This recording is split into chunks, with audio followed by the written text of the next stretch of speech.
Hello everyone, hope all of you are well. Today we are going to discuss the types of reaction organic mechanisms.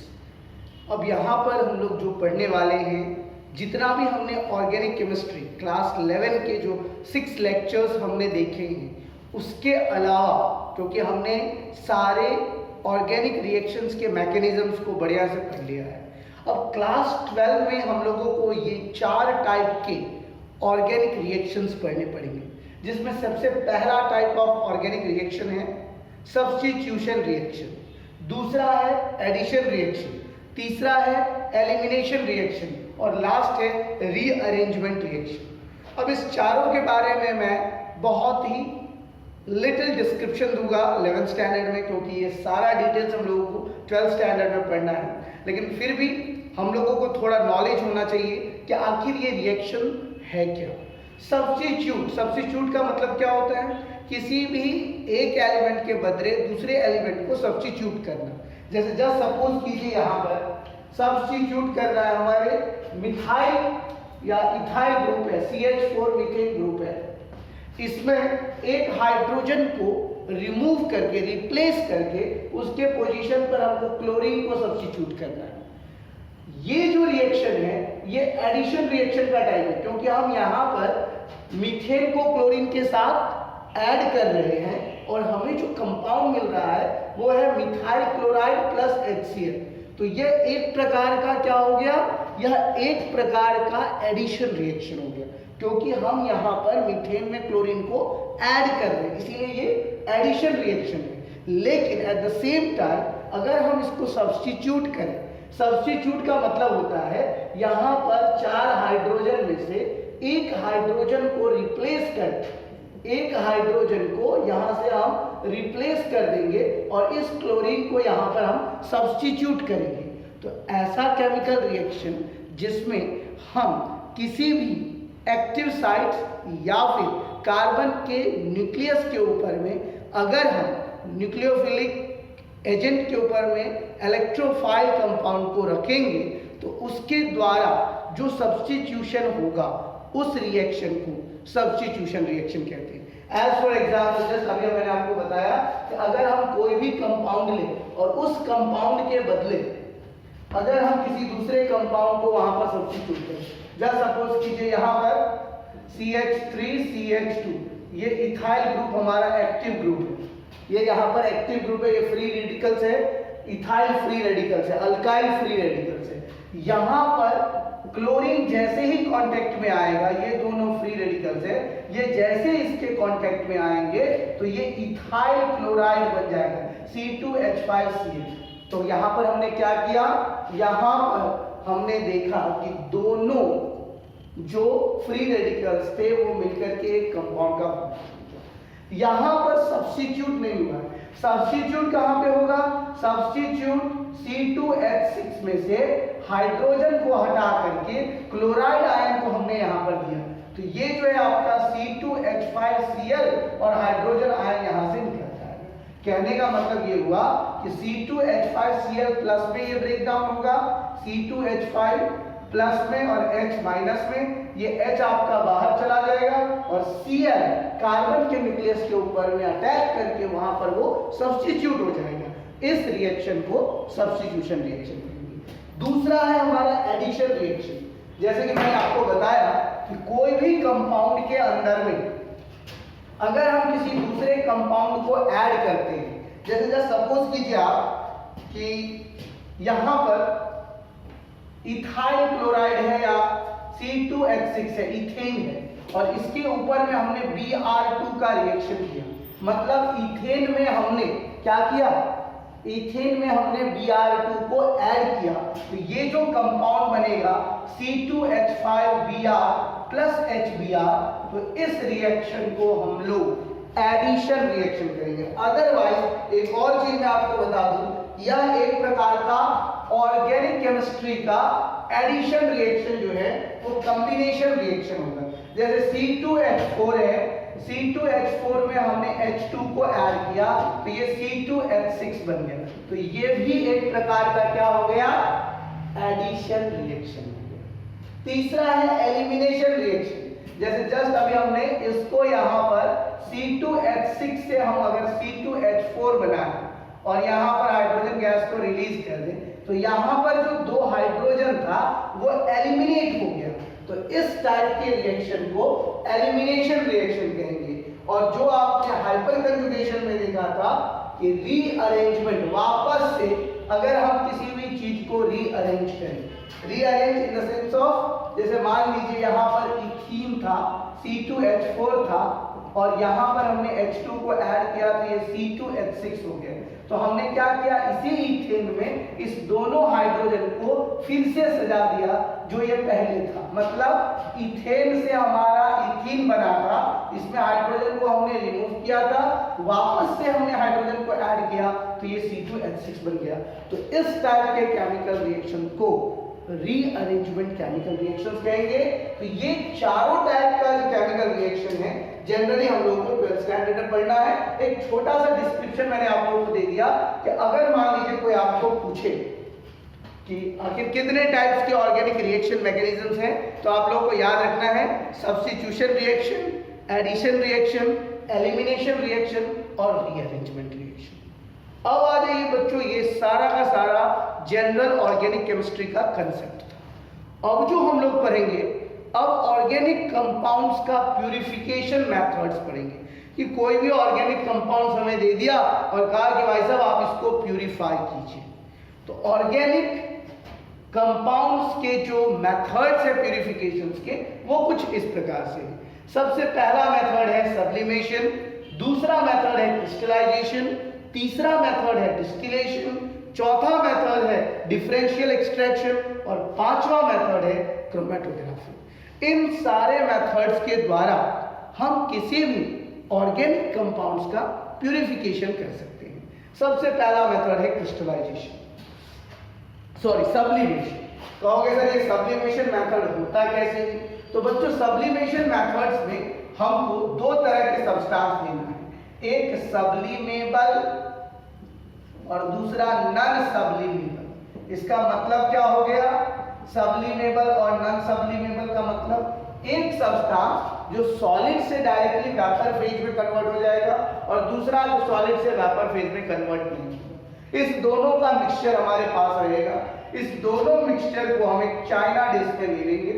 ये सारा का सारा organic chemistry का practical reaction है। अगर आपने यहाँ पर इस चाइना डिश में जो भी आपका कंपाउंड था, यहाँ पर जो वोलाटाइल नॉन वोलाटाइल सब्सटेंसेस थे, आपने यहाँ पर इस चाइना डिश में लिया। इसको आपको क्या करना है, एक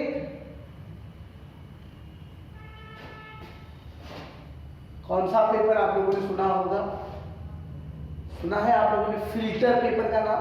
इसके ऊपर में आपको एक फिल्टर पेपर जिसके अंदर स्मॉल स्मॉल टाइनी होल्स होते हैं, आप लोग देखना एकदम मजबूत होता है, इसमें कोई भी कीटाणु आसपास नहीं जा सकता है।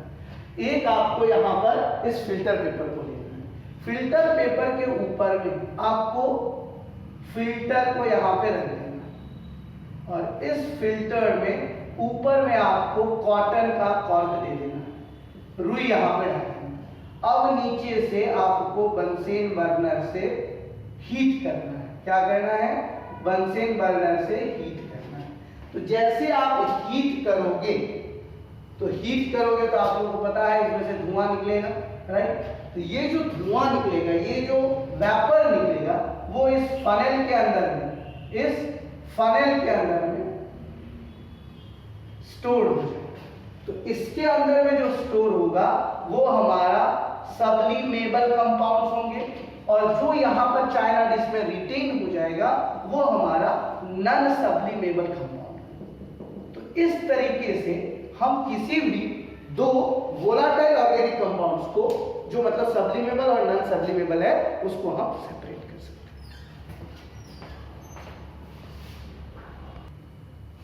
तो यहां पे हमने देखा कि सब्लिमेशन मेथड्स में 2 तरह के कंपाउंड, जो सब्लिमेबल और नॉन सब्लिमेबल सब्सटेंसेस है, उसको हम सेपरेट कर सकते हैं, राइट?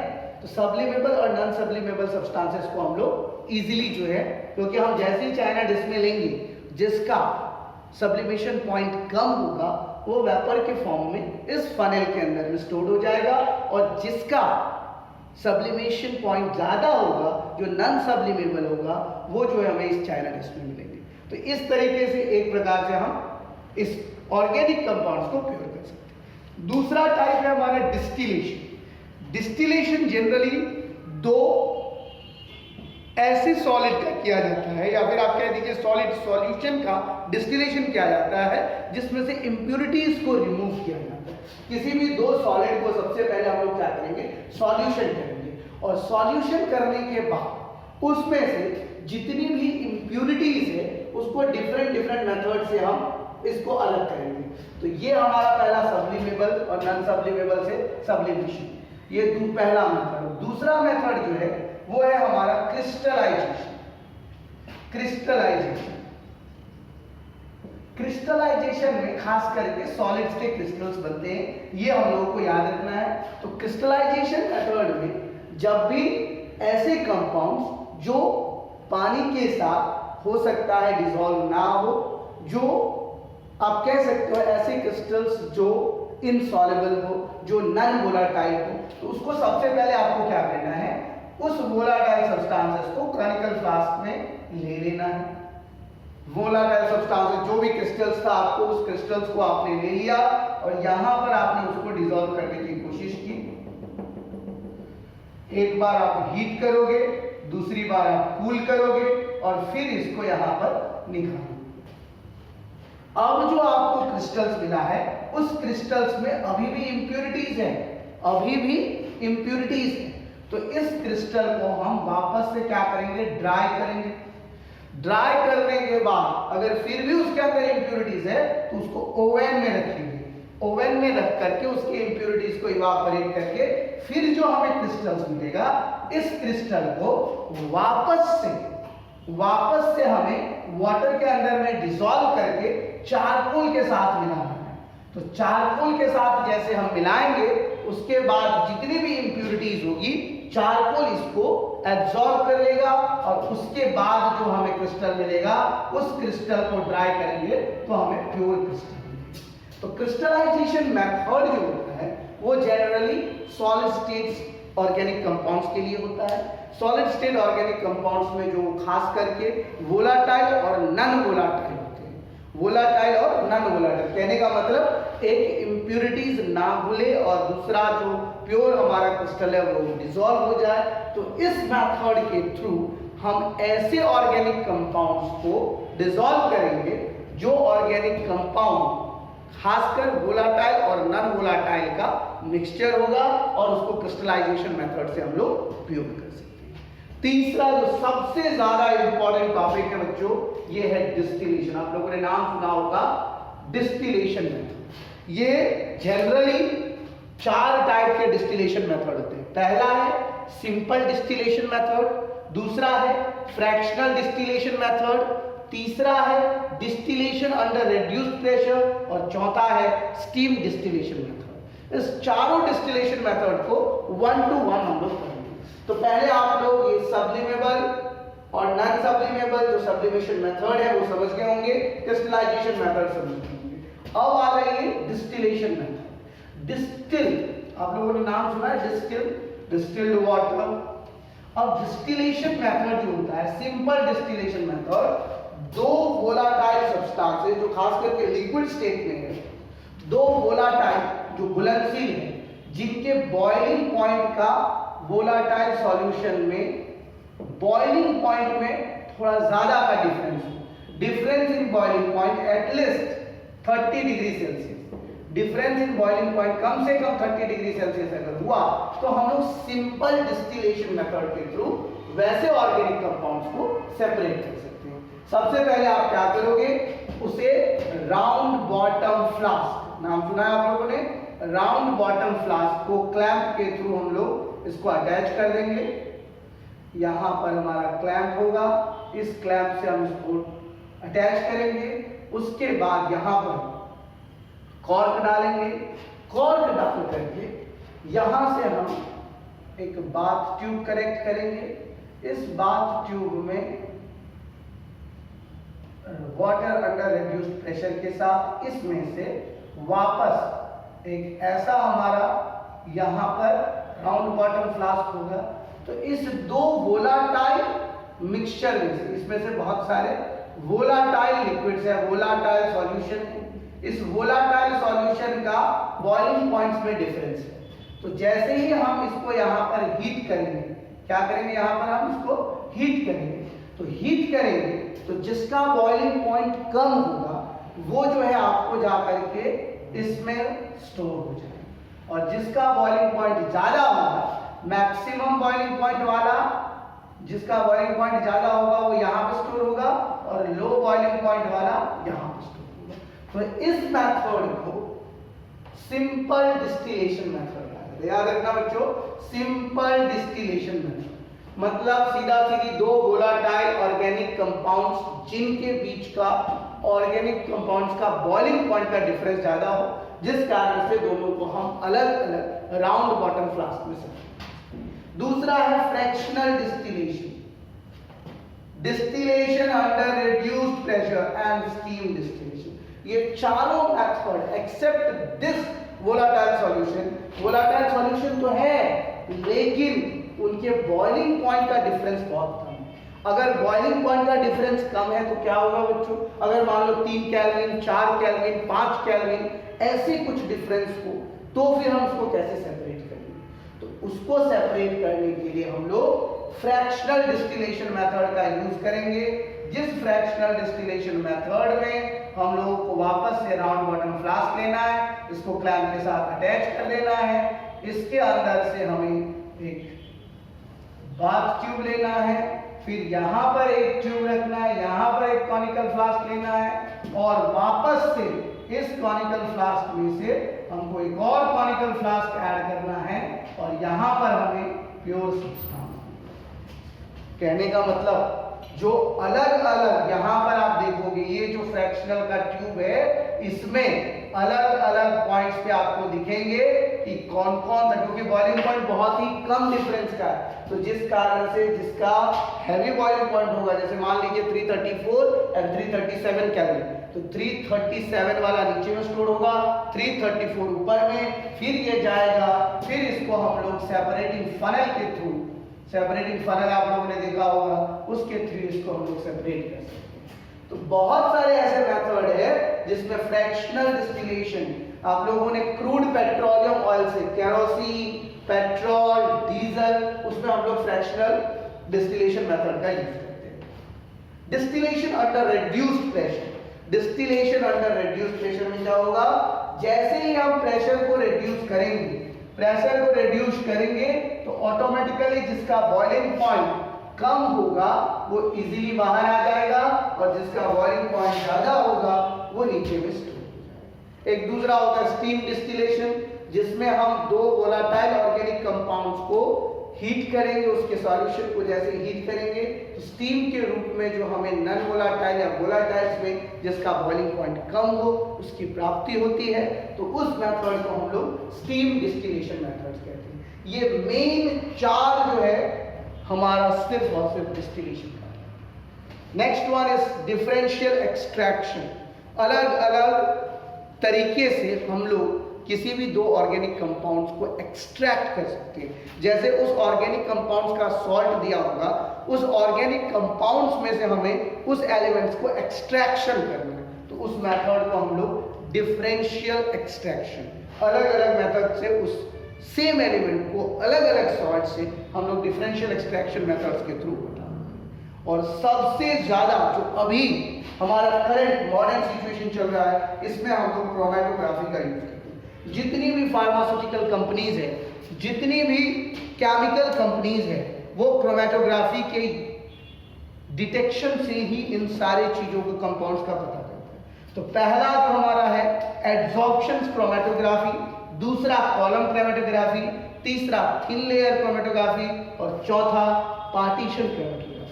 एडसॉर्प्शन क्रोमैटोग्राफी एक ऐसा कलर जिसमें एब्जॉर्ब हो करके आपको बता दे कि ये कौन सा ऑर्गेनिक कंपाउंड है, तो उस मेथड से आप पता कर लोगे ये कौन से एलिमेंटल ऑर्गेनिक कंपाउंड्स हैं। तो adsorption chromatography gives you the colour of the organic compound by doing this method. दूसरा है कॉलम क्रोमैटोग्राफी, जिसमें हम लोग जैसे मान लो एक टेस्ट ट्यूब में आप देखना एक अलग कॉलम होगा, ब्राउन रिंग टेस्ट का, वाटर का अलग कलर होगा, अलग अलग सॉल्यूशंस के डिफरेंट डिफरेंट कलर्स होंगे। तो ये जो आप देख रहे हो हर एक कॉलम में अलग अलग कलर्स, जिससे हमें पता चल जाएगा यहाँ से यहाँ तक कौन सा कंपाउंड है, यहाँ से यहाँ तक कौन सा कंपाउंड है, यहाँ से यहाँ तक कौन सा कंपाउंड है और यहाँ से यहाँ तक कौन सा कंपाउंड। तो इससे हम लोग कॉलम क्रोमेटोग्राफी से मेथड्स ऑफ ऑर्गेनिक कंपाउंड्स को प्यूरिफाई कर सकते हैं। एक है thin layer chromatography. Test tube के अंदर में हम एक पेपर डालते हैं, जिस पेपर पर हमें अलग अलग छोटी छोटी पतले लेयर्स मिलते हैं, जिससे हम पता कर सकते हैं कि ये कौन सा कंपाउंड है, इसमें क्या चीज एग्जिस्ट करती है। And last one line chromatography और पार्टीशन क्रोमेटोग्राफी, जो किसी भी दो वोलेटाइल ऑर्गेनिक कंपाउंड्स को अलग अलग, जैसे आप लोग देखते होंगे तेल और पानी को मिलाओगे तो तेल ऊपर चला जाता है, पानी नीचे चला जाता है, पानी की डेंसिटी ज्यादा है, तेल की डेंसिटी कम है, तो वो अलग दो पार्ट में हो जाते हैं। तो उसी तरीके से किसी भी दो ऐसे नॉन वोलेटाइल कंपाउंड्स जो अलग अलग पार्ट में आपको एग्जिस्ट हो और उसको हम लोग पार्टीशन या फिर उसको सेपरेटिंग फनेल कहा जाता है, सेपरेटिंग फनेल के थ्रू हम उसको अलग कर सकें, तो इस मेथड से आप वैसे कंपाउंड्स को भी अलग कर सकते। तो बच्चों ये था हमारा methods of purification of organic compounds, जिसके तहत आप किसी भी ऑर्गेनिक कंपाउंड्स को प्यूरिफाई कर सकते हो, उसको डिटेक्ट कर सकते हो ये कौन सा कंपाउंड है। नेक्स्ट लेक्चर में हम लोग करेंगे qualitative analysis of organic compounds and quantitative analysis of organic compounds, जो बहुत ही ज्यादा इंपॉर्टेंट है। क्वालिटेटिव ऑर्गेनिक कंपाउंड्स का डिटेक्शन खास करके कलरिंग के द्वारा होता है। अगर कोई कंपाउंड है, ऑर्गेनिक कंपाउंड है, कार्बन या हाइड्रोजन कंटेनिंग है, तो उसको कौन से एलिमेंट्स के साथ रिएक्शन करेंगे, उसका क्या कलर होगा, उसके तहत हम लोग क्वालिटेटिव ऑर्गेनिक कंपाउंड्स का डिटेक्शन करेंगे। और क्वांटिटेटिव एनालिसिस में कौन सा एलिमेंट किसी भी कंपाउंड में कितना परसेंटेज में प्रेजेंट है, उसके बारे में हम लोग डिटेक्शन करेंगे। तो ये सारी बातें मैं आपको नेक्स्ट लेक्चर में बताऊंगा। आज के लिए जो आपने पढ़ा है methods of purification of organic compounds and types of organic reaction, इसको बढ़िया से नोटबुक में आप लोग समझ करके लिखिएगा। इससे रिलेटेड जो भी डाउट्स हो आप लोग नीचे में कमेंट बॉक्स में जरूर कमेंट कीजिए। आज के लिए बस इतना ही।